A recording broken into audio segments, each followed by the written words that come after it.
দর্শক, এইমাত্র একটা ছোট্ট খবর, সেটা হচ্ছে বিএনপির চেয়ারম্যান তারেক রহমান বিকালে সাক্ষাৎ করবেন প্রধান উপদেষ্টা ডক্টর মোহাম্মদ ইউনূসের সঙ্গে।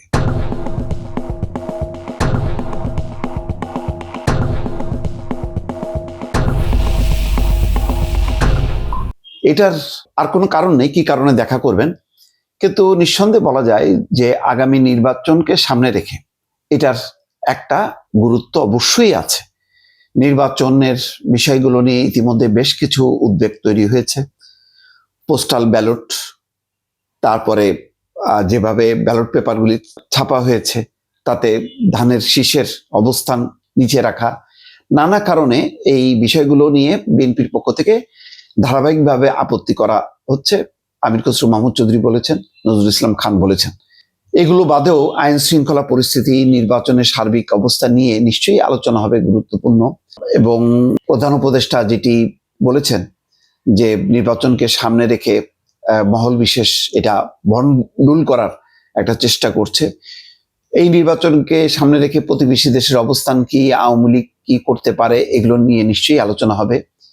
গুরুত্বপূর্ণ বিষয় হচ্ছে আভ্যন্তরীণভাবে রাজনৈতিক দলগুলো তাদের ঐক্যবদ্ধভাবে একটা সহমর্মিতা পরিবেশ নিয়ে তারা নির্বাচন করবে কিনা। কারণ গুনে গুনে 27 দিন আছে নির্বাচনের, কিন্তু সুজন বলছে যে নির্বাচনের পরিবেশ এখনো গড়ে ওঠেনি, অর্থাৎ নির্বাচনের আমেজ নেই।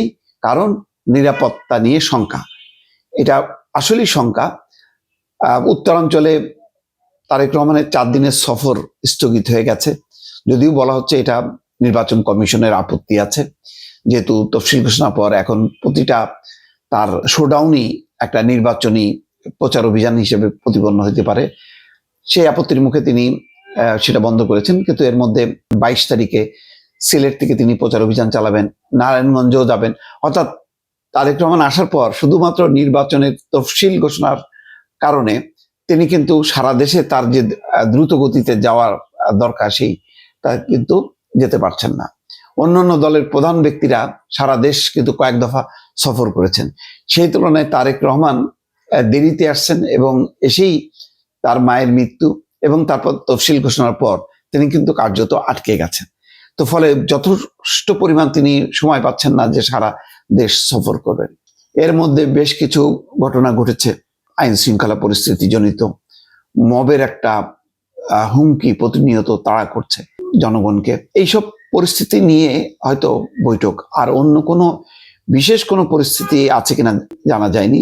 ডক্টর মোহাম্মদ ইউনূসের সঙ্গে সর্বশেষ তারেক রহমানের দেখা হয়েছিল বেশ কিছুদিন আগে লন্ডনে।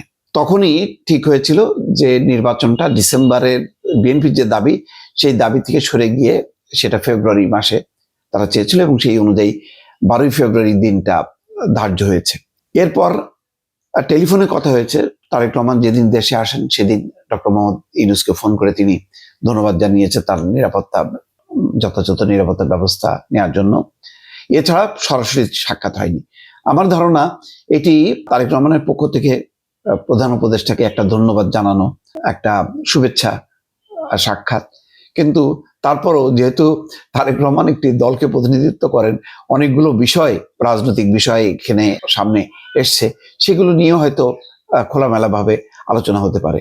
যাই হোক, তারেক রহমান সাক্ষাতের পর নিশ্চয়ই ব্রিফিং হবে, ব্রিফিং এর পরে জানা যাবে যে কি কথা হয়েছে দুজনের মধ্যে। দর্শক, ভালো থাকবেন, আল্লাহ হাফেজ।